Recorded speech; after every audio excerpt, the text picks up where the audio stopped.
Hello, Namaskar. This is Firstpost and you're watching Vantage with me, Palki Sharma.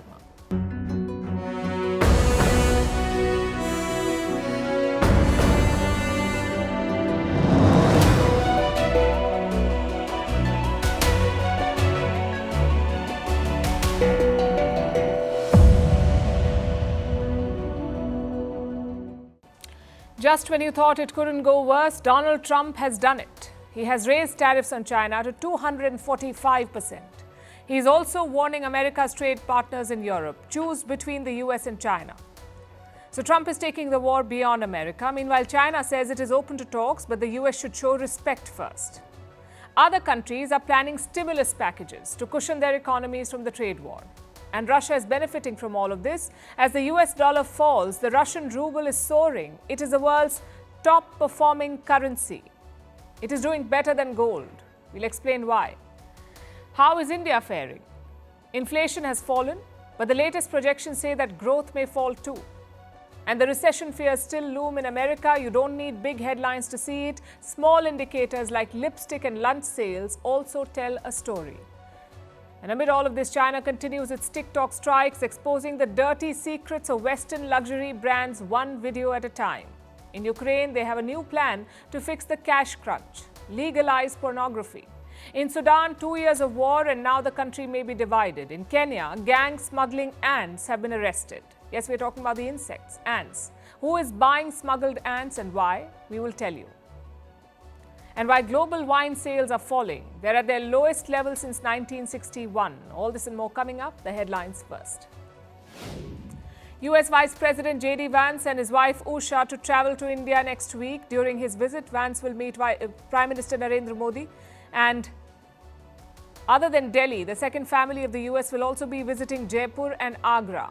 Usha Vance is the first Indian-American second lady. Before India, Vance and his family will be traveling to Italy. Pakistan's Foreign Secretary lands in Bangladesh to hold bilateral meetings. The talks will take place in Dhaka tomorrow. The last time the foreign secretaries of the two countries met was 15 years ago. The Pakistani official is also likely to meet Bangladesh's interim leader Mohammad Yunus.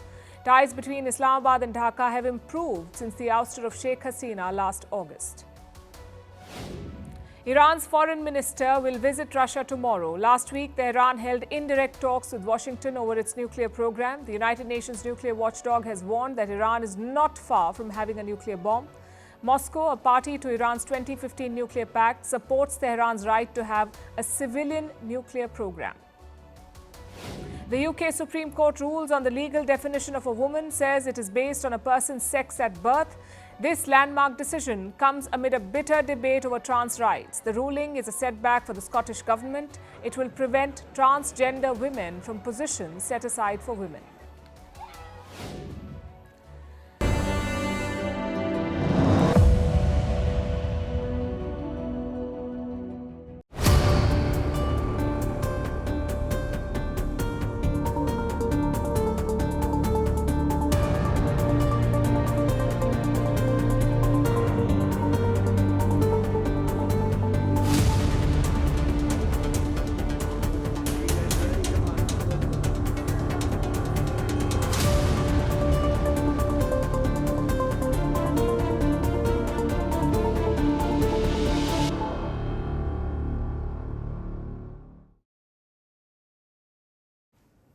$10, $20, $54, $104, $145, and $245. This is not a cricket scorecard. This is Donald Trump's tariffs on China. It began with a 10% levy in February. It now stands at 245%. I'll repeat that for you. The US has increased tariffs on China to 245%. The White House announced it yesterday, though this time with less fanfare. No grandstanding by the press secretary, no all-caps post on Truth Social. Instead, this announcement was sneaked into a White House fact sheet. And the reason for this hike? Because China retaliated. Trump says 75 countries have reached out to him. They want to strike a deal with the US, but China has not reached out. Instead, they have imposed a 125% tariff on the US. So what does Trump do? He hikes it again to 245%. The White House says the ball is now in China's court. Look, the president has made his position on China quite clear, although I do have an additional statement that he just shared with me in the Oval Office. The ball is in China's court. China needs to make a deal with us. We don't have to make a deal with them. Forget the ball. There is no court left to play in. A 245% tariff is not a pressure tactic or a retaliation. It is simply an ego move. You just heard the press secretary. She says that China needs to make a deal with the US, not the other way around. China should be the one making the deal. So clearly the White House wants a deal with China. They just want Beijing to make the first move. The question is, how will China respond? Beijing had ruled out further tariff hikes last week. They said anything more than 125% is a joke. That is China's tariff on the US, 125%. They will not hike it further. As for talks, China is open to it. They have appointed a new trade envoy for negotiations, but only on the basis of mutual respect. If the U.S. truly wants to resolve the issue through dialogue and negotiation, it should stop its practice of maximum pressure and cease with threats and blackmail. Instead, it should engage in talks with China on the basis of equality, mutual respect, and reciprocity. Let me recap that for you. The US wants China to pick up the phone and call Donald Trump, but China is saying, stop the bullying. Lift the tariffs first, and then we can talk. Like I said, it's an ego battle. Neither side wants to appear weak, and Trump is going the extra mile. The tariffs are just one part of his strategy. He's piling the pressure on his allies too. A top Trump official has issued an ultimatum to Europe. He wants Brussels to pick between American and Chinese technology, specifically communications technology. Let me give you the background here. Elon Musk's Starlink is trying to enter the European market, but a lot of countries are apprehensive. They do not like his meddling in European politics, nor do they like his president's tariffs, the US president's tariffs. So what does the US do? It issues a Bollywood-style ultimatum. Either pick us or the Chinese. Let me quote what US officials said. If you're concerned about Starlink, just wait for the Chinese Communist Party's version, then you'll be really worried. Now, to be fair, he does have a point. The problem is the Americans are also unreliable. It's like a rerun of the Cold War. Back then, the Americans had the same attitude. You're either with us or against us. And Trump is reviving that Cold War approach. It's bad news for America's trading partners. Until now, the trade war was limited to the US and China, but now Trump is taking it beyond those arenas. He is asking other countries to publicly choose. And China knows this. They know that many countries are rethinking their partnership with the US, so they're trying to cash in. And China's strategy has been twofold. The first is to attack the US. No diplomacy or outreach, just full-on wolf warrior attacks. China's state media is taking the lead here. Let me quote from their recent piece. This was published in a Chinese mouthpiece. The US is not getting ripped off by anybody. The problem is the US has been living beyond its means for decades. It consumes more than it produces. The US should stop whining about itself being a victim in global trade and put an end to its capricious and destructive behavior. Now, this approach has a clear motive: to present China as a challenger to the US, as the only country standing up to Donald Trump. Which brings us to the second part of China's strategy, reaching out to partners. Xi Jinping is on a tour of Southeast Asia. He has visited Vietnam and Malaysia already. His next stop is Cambodia. Do you know what's common between these countries? All of them face steep tariffs from Donald Trump. So Xi Jinping is swooping in as a savior, as a wise statesman who is taking on Donald Trump. Listen to what he said. We must uphold the multilateral trading system, keep global industrial and supply chains stable, and maintain an international environment of openness and cooperation. How about that? China is preaching cooperation and openness. On most days, it would sound absurd. But then you look at Donald Trump and you think, maybe not. The US is squandering its goodwill across the world and by extension, playing into China's hands. This is a clash between the art of the deal and the art of war. Let's see how it unfolds. So Trump has raised tariffs on China once again. His trade policies are setting off alarm bells across the globe. World leaders are scrambling to contain the fallout. How will they respond to Trump's tariffs? What is their toolkit of choice? Stimulus, pumping cash into the economy. It is a time-tested strategy, and many major economies are now deploying it, like South Korea, which has unveiled a supplementary budget. This package is worth over $8 billion. And where will this extra money go?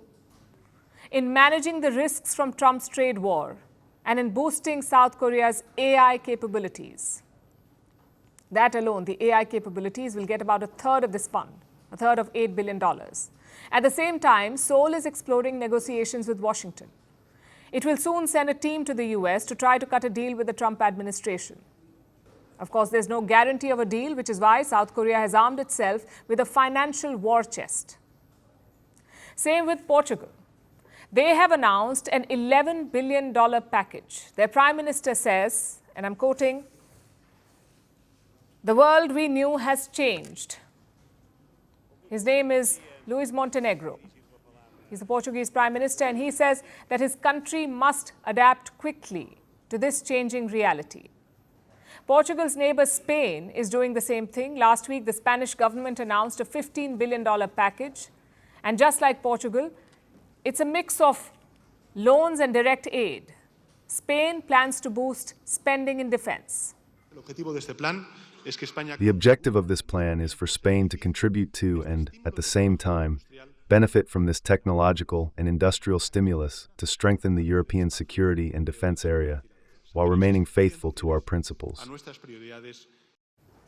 Stimulus packages are direct interventions. Clearly, these countries don't want to wait for Trump to change his mind and offer concessions, and that is why they are resorting to stimulus and building a safety net around their economies.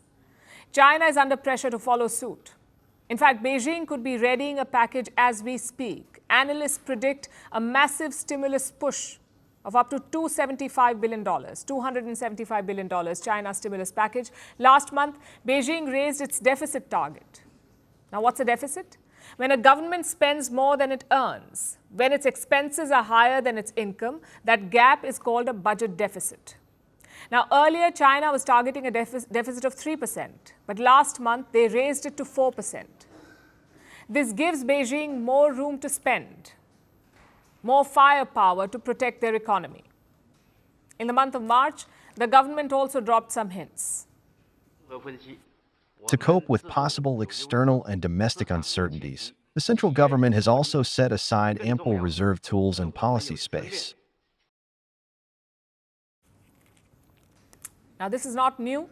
Most governments resort to a stimulus package during a crisis.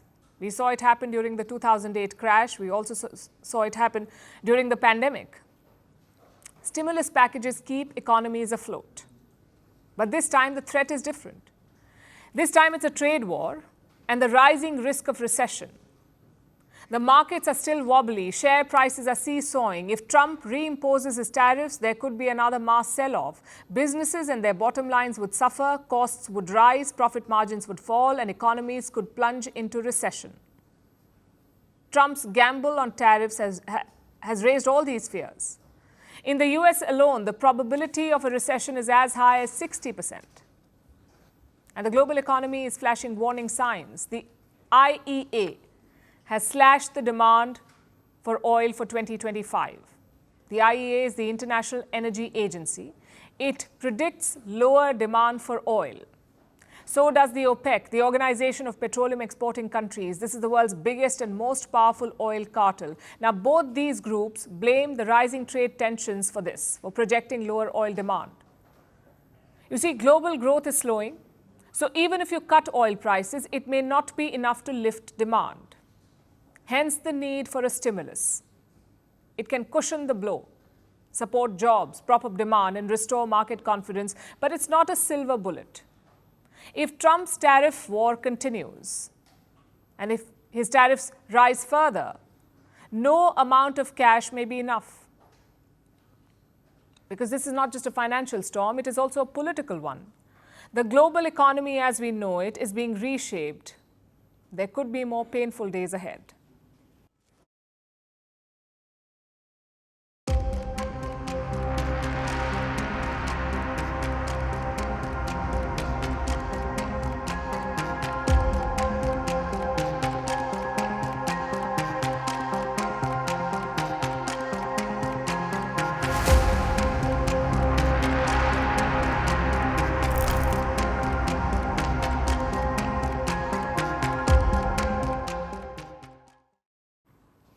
Now let's talk about Russia.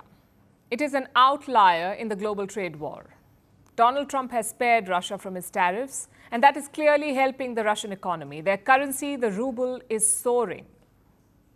Against the odds, the ruble has become the best performing currency in the world. It has surged past every major competitor, including gold. The Russian currency is doing better than gold. Remember, gold is the go-to safe haven during tough times, but today the ruble is doing better than gold. This year, it has gained 38% against the US dollar, a 38% rise in the global market. The dollar, on the other hand, is struggling. You could say Trump crashed the dollar with his tariffs. His trade war has triggered a major crisis of confidence in the greenback. But that's not the only reason why the ruble is shining. Overall, Moscow's economic strategy is working. Three factors are driving the ruble's rise. First, a political thaw between Putin and Trump. This has eased fears about the future of the Russian economy. It has boosted confidence in Russian assets. Second, tight monetary controls. Russia has curbed the demand for foreign goods. This has led to reduced imports, and it has left more foreign currency in Russian coffers. And the third reason, government intervention. The Kremlin is using its national wealth fund. It has been selling foreign currencies, like the US dollar and the British pound. And this helps support the ruble. It fuels the kind of rally that we are now seeing. Russia is confident about its economic trajectory. At the same time, the Kremlin admits that there are challenges ahead. Right now, our economy is developing quite successfully. It is stable and has a high margin of stability. However, additional efforts will be required given the turbulence we are currently experiencing in the global economy. So what are these challenges? One of them is the price of oil. Earlier this month, oil prices dropped. 1 barrel of Russia's Urals crude was trading at almost $50. That's the lowest price level in almost 2 years. $50 for a barrel. And the outlook is worsening. Like we just told you, the demand for oil is set to fall. The International Energy Agency and the oil cartel OPEC have both cut forecasts. They say that trade tensions are hitting global demand. And when the demand for energy slows, Russia makes less money. Needless to say, this is bad news for the Russian economy because it depends heavily on energy revenues. Last year, Russia earned more than $100 billion from oil and gas sales. If price drops, if demand falls, Moscow will earn less and it will have less money to spend.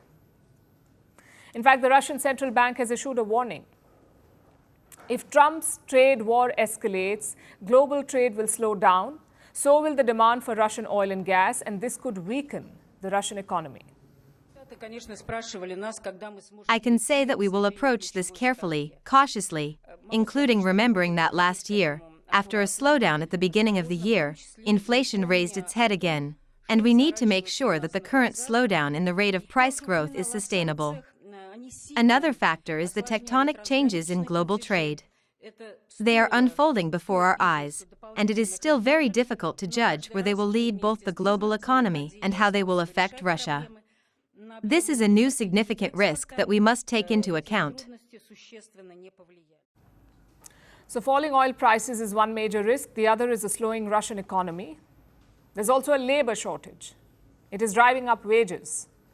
The number of young workers is shrinking. Many of them have been recruited in the military, so there are fewer people to take up other jobs. And this impacts the economy directly because fewer workers means higher labor costs for businesses.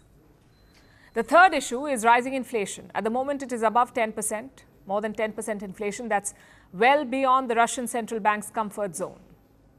To fight inflation, they hiked interest rates to 21%. So there's a fair bit of pressure on multiple fronts. Does that mean that Russia is in trouble? Well, far from it. The country has weathered worse.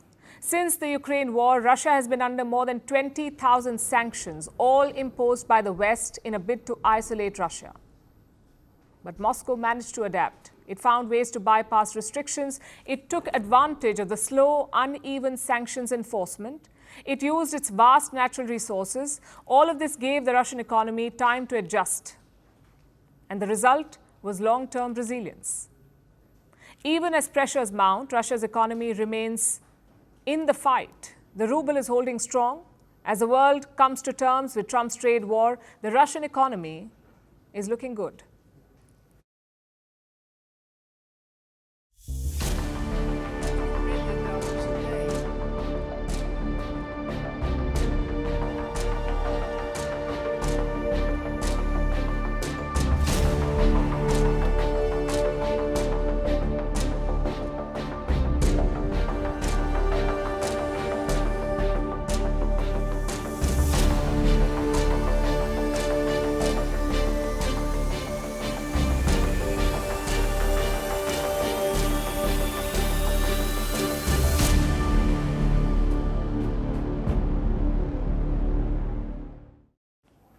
So China is fighting the tariffs and Russia is flying below the radar. What about India? The tariffs have been a mixed bag for India. The government sees an opportunity in the long run, but in the short run, there could be pain. Some new forecasts are out. They say India's growth could be hit by the tariffs. Look at Morgan Stanley. Earlier, they projected 6.5% growth for India. Now they have cut it to 6.1%. This is for the ongoing financial year, which is from April 2025 to March 2026. They've also revised the rates for the next financial year from 6.5% to 6.3%. And it's not just banks and agencies. Even the Reserve Bank of India has slashed its forecast from 6.7% to 6.5%. So the overwhelming opinion is clear that tariffs will hurt India's economic targets. But don't panic yet, because there are a number of silver linings. For starters, inflation is cooling. Last month, retail inflation fell to 3.34%, which is the lowest level since August 2019. The lowest level of inflation since August 2019. And a big reason for that is food prices. India's inflation is largely driven by seasonal food prices. A good harvest will bring them down. A flood or a heat wave will make it worse. In the month of March, food inflation was just 2.69% in India, which is why overall inflation was also under control. And what about the forecast? Well, that's also good. Experts have predicted a bumper monsoon this year. Again, that is good news for food prices, because Indian farmers are still dependent on a good monsoon. That is their main source of irrigation. It is also good news for the economy as a whole, because lower inflation leaves the door open for interest cuts. Let me explain how. The RBI sets the benchmark lending rate for all Indian banks. Basically, the RBI regulates the interest on your loans. If the rate is lower, more people will take loans. More loans equals more spending. More spending equals more economic activity. That is how central banks spur growth, by controlling the interest rate. But the risk is inflation. If spending rises too much, so will the prices. That is the risk of cutting interest rates to boost growth. But in this case, the RBI has more wiggle room. Inflation is already well under their 2 to 6% target. So there is more scope to cut interest rates. And like I said, this is good news for the Indian economy, especially with Trump's tariffs on the horizon. Another good headline is from the markets. India is the first major market to erase the tariff losses. Now, what does that mean? Trump announced his sweeping tariffs on the 2nd of April. Before that, on April 1st, the Sensex closed at 76,000. I'm sure you know what happened next. The markets had a couple of really bad days. Billions were wiped out from portfolios. Now look at the closing rate today. Just a shade over 77,000. So the Indian markets have already recovered to pre-tariff levels. In fact, they have gone beyond those rates.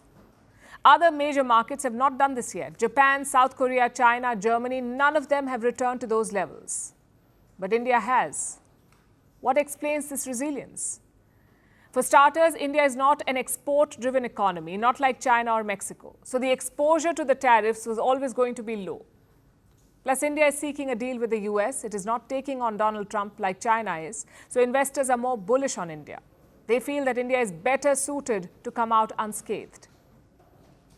Of course, these are still uncertain times. Tomorrow, Trump could threaten India with more tariffs, and before you know it, the markets could tumble again.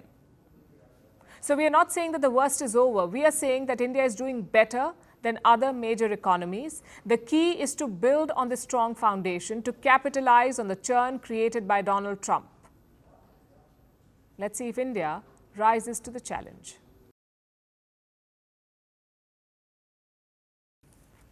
Have you ever heard of the lipstick index? When a recession looms, lipstick sales typically go up. Do you know why?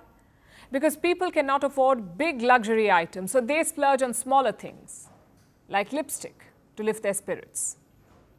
When most people think recession, they imagine the big stuff. Stock market crashes, massive layoffs, grim warnings from the JP Morgan CEO. But the first signs are usually more subtle. A cancelled hair appointment, a homemade lunch instead of takeout. Those little everyday choices that add up. And right now, the US is seeing a lot of them. So can these small indicators really predict a recession? Our next report takes a closer look. Recession forecasting is usually serious business. Economists hunched over GDP charts, obsessing over stock market tremors. Technically, a recession means the economy shrinks for 2 straight quarters. But let's be real. By the time that shows up in official data, everyone has already felt it. Groceries suddenly feel more expensive. Your favorite lunch spot is weirdly empty. And your hair may be overdue for a touch-up. Economists might rely on models and graphs, but out here in the real world, there are stranger and surprisingly more accurate ways to spot an economic downturn. They're called unofficial indicators. Totally unscientific, but eerily on point. Take the humble salon, for example. In 2024, the average American woman spent over $1,000 a year on her appearance. Now, hairstylists are noticing something strange. Appointments are getting pushed back. Clients are asking for cheaper services. And on TikTok, there's a new trend called Recession Blonde. Women are letting their roots grow in, skipping costly maintenance. Even nails are feeling the pinch. Manicures are out, press-ons are in. In fact, US searches for press-on nails are up 10% since February. But it's not just the beauty routines, it's also the tiny everyday choices people make or don't make when money gets tight. Take men's underwear, and no, we're not kidding. In a recession, underwear sales drop. Why? Because it's one of the first things people stop buying. It's about postponing non-essential purchases. So you stretch what you've got, quite literally. But then there's lipstick, and it does the opposite. Sales actually go up during a downturn. Because even when wallets are squeezed, people still crave a little luxury. And lipstick is perfect. Small, affordable, and mood-lifting. You can't buy a new car or maybe even a new bag, but a $10 lipstick, that's still within reach and it feels like a win. And it's not just what people wear, it's also what they eat and drink too. Take beer, for example. During a recession, craft brews fall flat. Cheap six-packs are back in style. Because taste takes a backseat to savings. And lunch, even that gets a recession makeover. In the United States, more people are bringing meals from home. And it's not just for the protein to carb ratio, it's to save some money. When budgets shrink, the first things to go are the little indulgences. The avocado toast and $5 coffee is out, but homemade lunch is in. Now, these might seem like small sacrifices, but when you stack them up, there's a very real, very quiet economic shift. And they've always existed. Take the hemline index, for example. Historically, skirt lengths could tell you how the economy was doing. During the 1920s, the economy was roaring. And that's when flapper girls showed up with knee-length dresses. It was all about freedom and prosperity. But the 1930s brought with it the Great Depression. Money disappeared, and so did the knees. Hemlines dropped to the ankles, reflecting a more somber conservative era. Of course, with fast fashion, it's harder to track now. But indicators like this show you a bigger picture, because the economy doesn't just live in a silo. Can these quirky metrics really predict a recession? Maybe, not with complete precision, but they do tap into something raw and honest. How we adapt when things look down.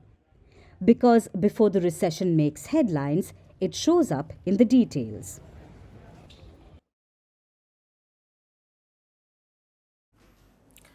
Once upon a time, luxury was made in Europe. France had Chanel, Italy had Gucci, the UK had Burberry. The West made these brands. The East made the knockoffs. That was how it worked. But today the picture is quite different. China manufactures a vast majority of luxury goods, sometimes legally, sometimes questionably, but always quietly. That's how it was until last week. But now, those Chinese factories are speaking up, and that too on TikTok. Do you recognize this style, this bag? Of course you do. For the past more than 30 years, we have been the OEM factory for most of the luxury brands around the world. Gucci, Prada, Coach, Louis Vuitton, you name it. But for this, I am not proud because we were only making our wages. The profit margin for the people who are actually making the bags are very low. The reason is quite clear. The US and China are fighting a trade war. Washington has imposed 245% in tariffs on China. So Beijing is sitting back, not just with reciprocal tariffs or restrictions, but also with a luxury expose. You know who is producing high-quality accessories for those luxury brands like Chanel, Estee Lauder, L'Oreal? You're saying you're the supplier behind all these beauty accessories for those big luxury brands? La Brea, MAC, Chanel, Bobbi Brown, and even Rosewood Hotel. All these videos have a similar setup. There's a person standing in a factory. They show off luxury goods. They mention the prices. And that is a shocker. I guess everyone knew that luxury goods were overpriced. But the markup and the way it is being presented has caught people's attention. Take a Birkin bag, for example. We told you about this yesterday. A video claims that a bag is made in China for $1,400, all things included. And how much does Hermes sell it for? $38,000. That's a markup of over 2,600%. 2,600% markup. To sum those up, the total cost will be $1,400 USD for one Birkin out of factory. But why Hermes will charge you 38,000 USD for one bag? That's because more than 90% of the price is paid for its logo. But if you do not care about the logo, you just want the same quality, same material, you can just buy from us. Because for our bags, we use exactly the same material, same leather, same hardware, same edge oil. Imagine that. For years, luxury brands have carefully curated a fantasy. Part heritage, part exclusivity, and a whole lot of gloss. A handbag from Hermes is not just a bag, it's a passport into an elite club of wealth. A $100 pair of Lululemon leggings is not just another set of pants, it's doing yoga in style. But China is now breaking this illusion one video at a time. It is appealing to Western customers directly with one message. Buy that Birkin, but buy it directly from the source. You will not get the Hermes logo, but at least it will be $37,000 cheaper. So what is Beijing hoping to achieve with this? And more importantly, should you buy these products? Is a $1,400 Birkin too good to be true? And first things first, this is China we are talking about, so take all of this with a pinch of salt, maybe the whole shaker. The videos may just be propaganda supported by state-backed actors with ring lights. The bags may be knockoffs. After all, China is the world's biggest counterfeit producer. It makes 86% of the world's fakes and copies, 86%. So it could be a very high-quality dupe. But Beijing's aim here is not to sell these products. It is to undermine Western luxury. You see, luxury brands have spent decades spinning tales. Tuscan leather artisans, French ateliers lit by candlelight, bags stitched by hand. But behind all of this lies a very pragmatic reality, the reality of globalized manufacturing. The bag may say made in Italy, but it's quite possible that only the clasp was attached in Italy. The rest of the bag was made in China. That's a very real possibility. So what these videos do is shatter that image of luxury. And not just that, they're also trying to kill two birds with one stone. They're taking on Western brands, and they're also stirring economic nationalism in China. For years, made in China was seen as cheap. These videos are rebranding it as luxurious. They aim to show China as a producer of quality, not just quantity. So should you buy them? Well, it is an expensive gamble. You may end up with the real thing, or you may end up with a costly counterfeit, and chances are you won't be able to tell the difference.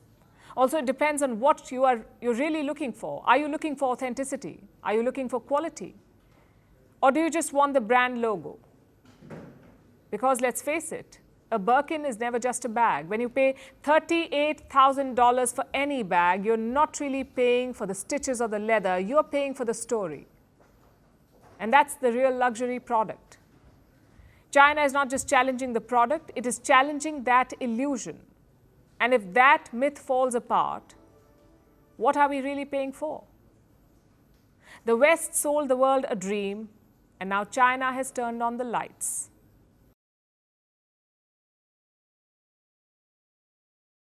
Our next story is about Ukraine, a country fighting for survival. Cities are in ruins and foreign aid is drying up, so Ukraine has a new plan to fill its war chest.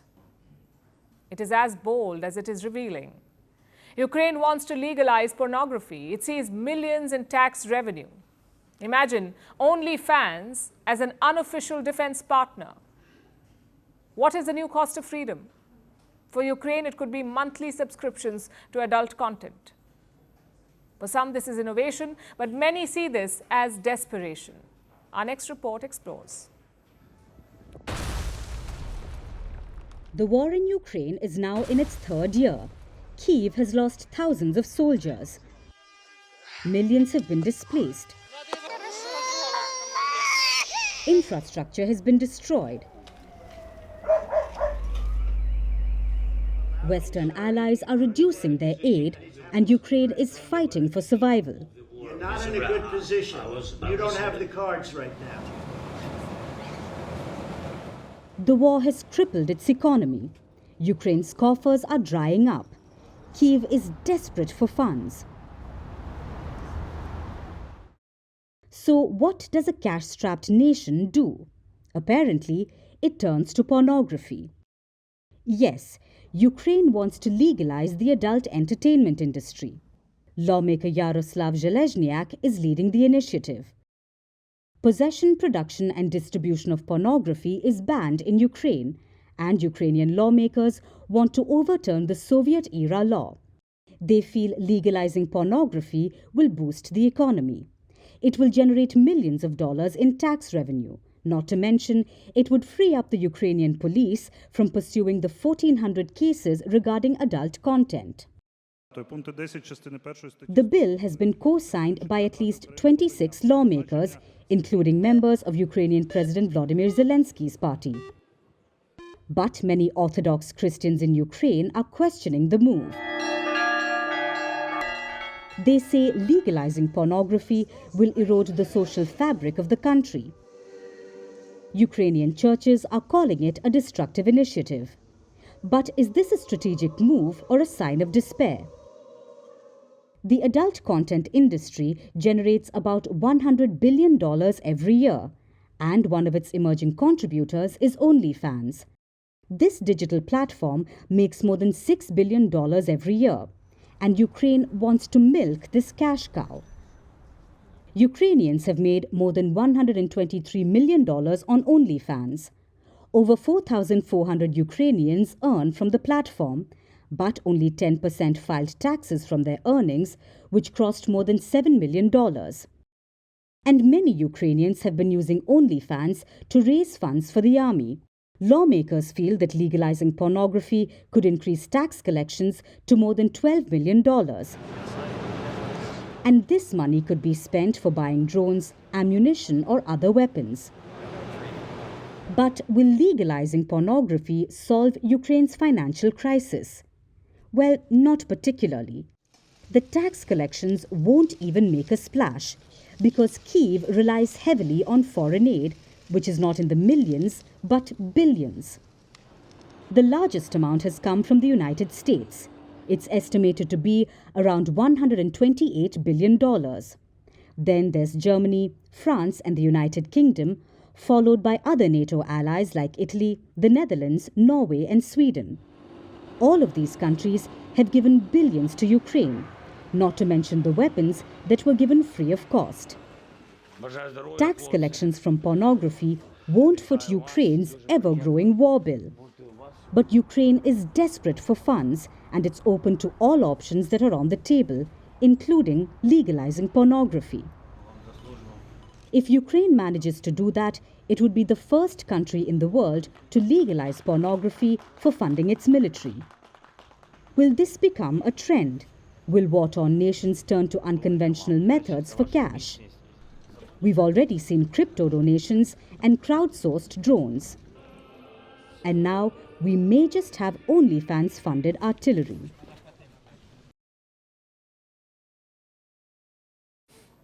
Now we turn to the forgotten war, the one in Sudan. This week marks 2 years of the civil war. Yet there were no worldwide protests, no social media uproar. Clearly, all eyes are not on the Sudan. But the North African nation is still in turmoil, and the civil war is only escalating. You may remember how it began. Gunfire and explosions rocked the country on April 15, 2023. And at the heart of this chaos are two groups. One is the Sudanese army. The other is a paramilitary group called the RSF, the Rapid Support Forces, RSF. Now, these two sides are locked in a power struggle. It's basically an ego clash. Each side is led by a general. Heading the army is General Abdel Fattah al-Burhan. Leading the RSF is General Mohammed Hamdan Dagalo, better known as Hemeti. Now, Burhan and Hemeti are allies turned rivals. In 2021, they were partners. They launched a joint coup. They toppled the Sudanese government. Then they faced a question: who will rule Sudan, the army or the RSF? Well, they couldn't decide. They couldn't share power. So now they're fighting. They've been fighting for 2 years. Their war has shattered the country. Tens of thousands of innocents have been killed. Nearly 14 million people have been displaced. That's almost 1/3 of the country's population. Hospitals are being bombed. There's a genocide. Waves of ethnic cleansing. Women and children are being mass raped. More than half the population is starving. This is the world's worst humanitarian crisis, created by two power-hungry generals. They have brought their country to knees. And now they're splitting it. Yesterday, the RSF announced a rival government. They said they will govern the areas they control. The RSF is calling it the roadmap for a new Sudan. The Sudan army made a similar announcement in February. Basically, the two rivals want to rule their respective turfs. So who controls what? Let me show you with a map. The RSF recently lost control of the capital, that is Khartoum, but it still holds the Darfur region. This is in the west. The Sudanese army controls the north and the east, including Port Sudan, which gives them access to the Red Sea. Now, the RSF has formed its own government. Experts fear that this will divide the country. This is Africa's third biggest nation we are talking about. It is staring at yet another partition. A few years back, the country of South Sudan was carved from Sudan, and now another split is in the works. What is the international community doing? They're playing the blame game. Ceasefire talks have collapsed. Regional players are taking sides. Egypt and Saudi Arabia back the Sudanese army. The UAE and Chad support the RSF. This has only added fuel to the fire. The African Union remains divided. They're dealing with the refugee crisis coming out of Sudan. The United Nations, as always, is missing. And the Sudanese generals say that they will not end the war anytime soon because both sides claim that victory is around the corner. Like I said, the fighting has forced millions to flee. First within Africa and now to Europe. The number of Sudanese refugees has gone up by 38% in Europe alone. So the West is finally waking up. The United Kingdom held a summit yesterday to discuss the Sudan war.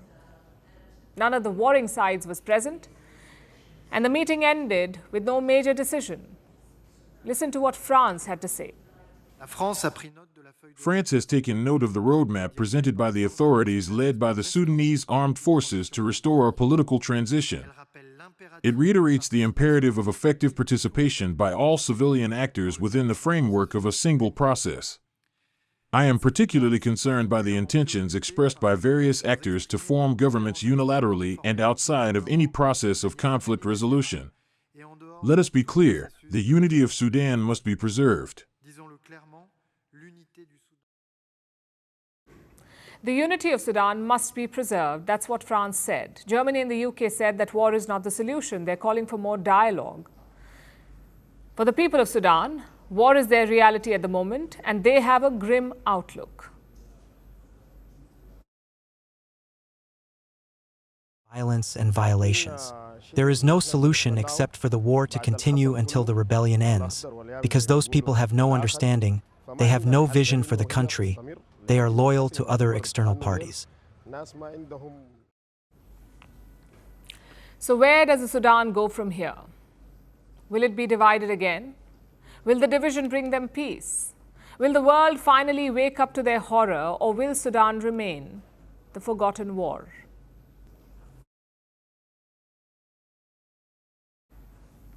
Our next story tonight is about smuggling. No, not gold or drug smuggling. We will tell you about ant smuggling. Yes, people are trafficking ants now, mainly in East Africa.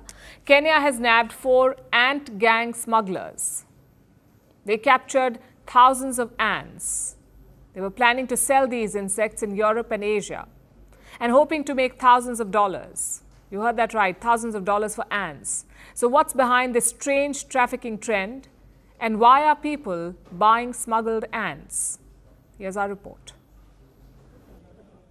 Kenya has been embroiled in a decades-long fight against animal trafficking.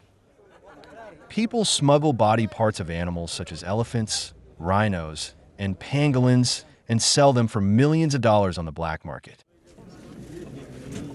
Usually, large species of wild animals fall prey to these illegal activities. But in recent years, trafficking trends have seen a change. The focus is shifting to smaller and lesser-known species, like ants. These tiny creatures are witnessing a huge interest among traffickers. Like the 4 smugglers who have been arrested by Kenyan authorities in 2 separate cases. 2 Belgian teenagers have been charged with wildlife piracy. They were found with thousands of ants at their guest house. They reportedly seemed distraught during their appearance in court. We did not came here to break any laws. By accident and stupidity, we did. And I know breaking laws is for criminals, but I don't feel like a criminal. But according to authorities, they made calculated attempts to smuggle the ants. They captured 5,000 ants, packed them in thousands of test tubes, and filled them with cotton wool. This would have enabled the ants to survive for months and obscured the contents of the tube. 2 other men have been charged with illegal trafficking in the same courtroom. One of them is Kenyan, the other is Vietnamese. Both the men were arrested in Nairobi, where they were found with 400 ants in their apartments. These cases may sound absurd. After all, why would people capture ants? Because it is a lucrative business. The contraband included the mesocephalotes, or the giant African harvester ants. As the name suggests, they are large. They can grow up to 25 millimeters. They have a bold color. They're native to East Africa, and they're considered exotic, mainly in Europe and Asia, where the so-called ant smugglers plan to take them. If they were successful, in all likelihood, they would have made a bounty. The prices vary according to the market, but each giant African harvester ant can be sold for anywhere between $130 to $220, and according to the Kenya Wildlife Service, The total ant contraband is valued at 1 million shillings. That is $7,700. Question is, why are people buying these ants? Demand in this rare insect species is growing rapidly due to their distinct features. Collectors like to keep them in special habitats, which are known as formicariums, and watch them build colonies. So people are keeping ants as pets and paying big bucks to do it. Of course, Kenya is not happy about this. In the country, ants are protected by international biodiversity treaties. Their trade is highly regulated. Because they are critical from an ecological perspective, they help enrich soils, germinate seeds, and provide food for birds and other animals. And Kenya has taken the illegal export of these ants seriously. They say that this not only undermines Kenya's sovereign rights over its biodiversity, but also deprives local communities and research institutions of potential ecological and economic benefits. The Kenya Wildlife Service has called the arrest of ant smugglers a landmark case. The country can only hope that this sets an example and puts a stop to the antics of ant traffickers.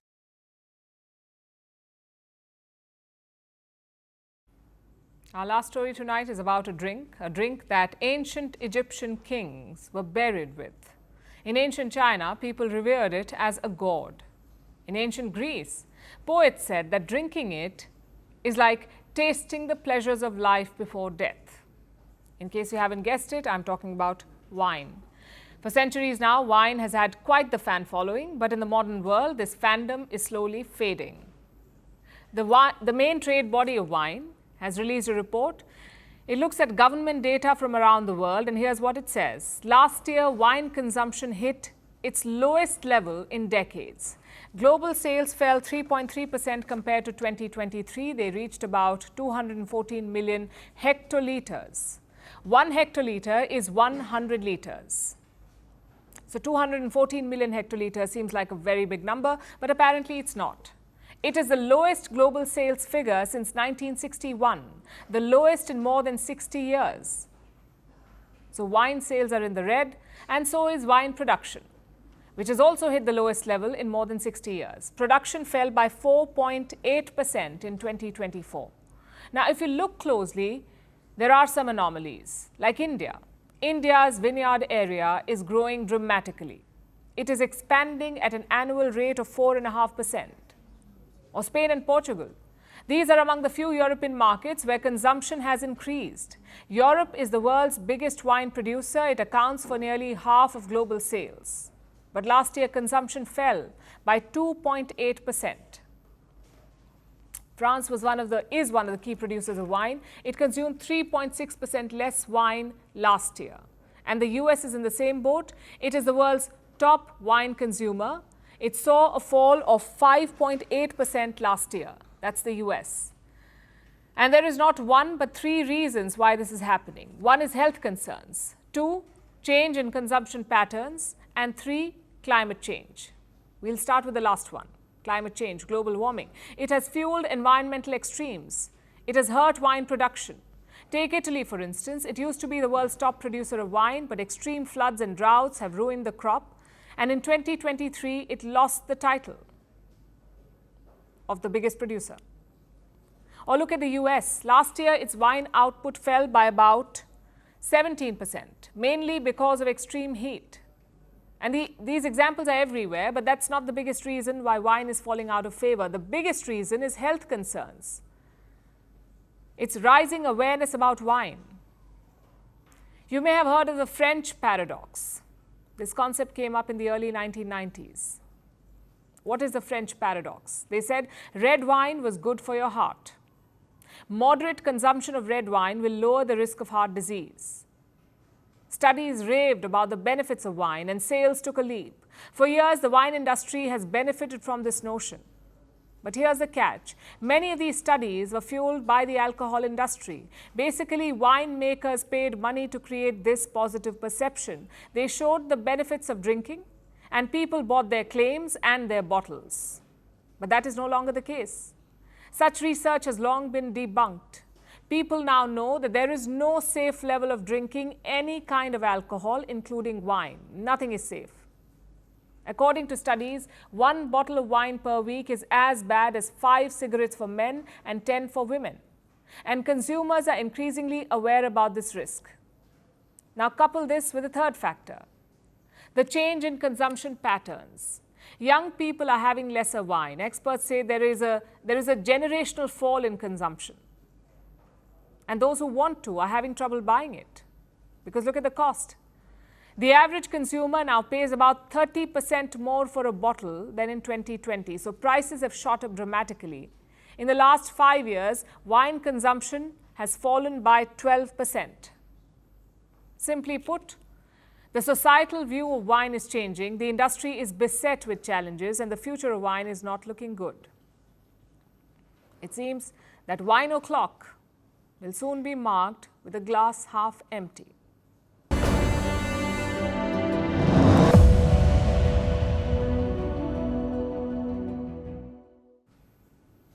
You may or may not like Donald Trump, but you have to admit he's a brave man.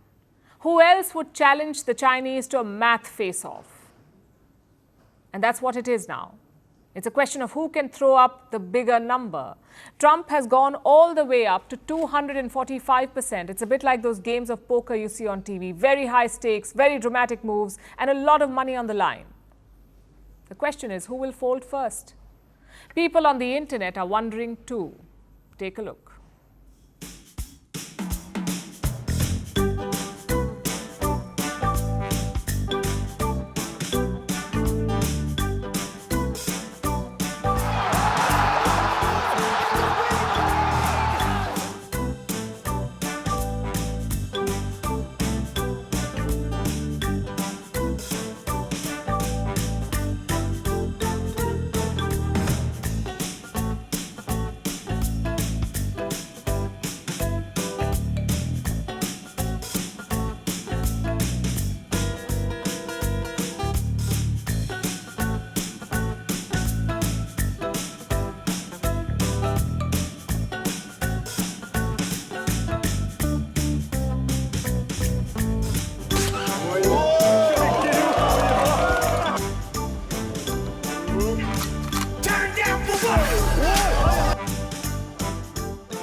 Now it's time for Vantage shots, images that tell the story. A drone video captures multiple Russian strikes in Ukraine's Kherson. Authorities rescue a hiker stranded on a California cliff. And a Michigan town moves 9,100 books one by one to a bookshop's new location. Finally, we are taking you back in history. On this day in 2005, Pakistan's former military ruler turned president Pervez Musharraf arrived in India to watch a cricket match. Musharraf even praised Indian hospitality. During this trip, he held meetings with then Prime Minister Dr. Manmohan Singh. This was his first visit to the country since the failed Agra summit in 2001. We're leaving you on that note. Thank you for watching. We'll see you tomorrow.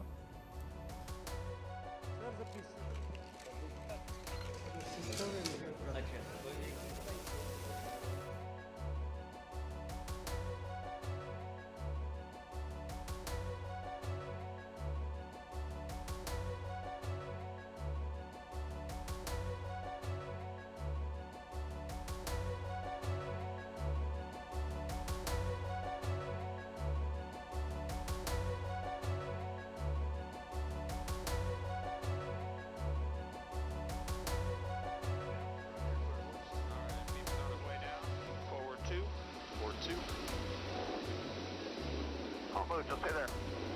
Forward two. All right, they're on the cliff up here. Okay. Let's give them some space here. You're welcome. No, that's okay. All right.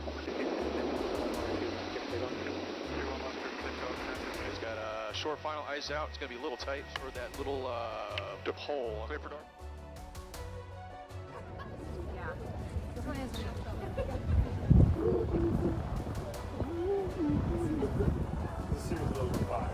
That's better.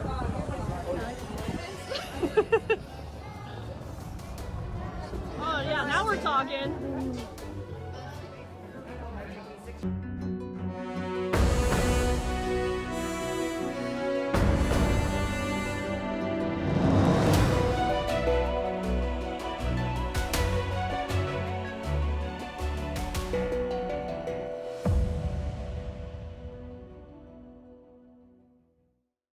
Greeting you with aloha and namaste.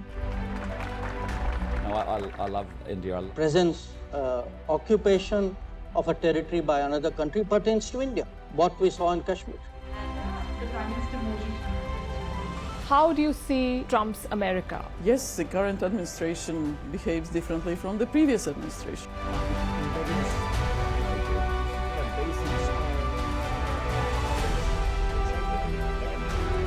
Are you saying that there are foreign powers who are trying to bring down the current government in Syria? Exactly. Iran, maybe Russia too. Prime Minister Modi committed to South-South, cooperation. Not over 50%. Is Ukraine prepared to pay the price for that peace? No compromises at the cost of territorial integrity and sovereignty.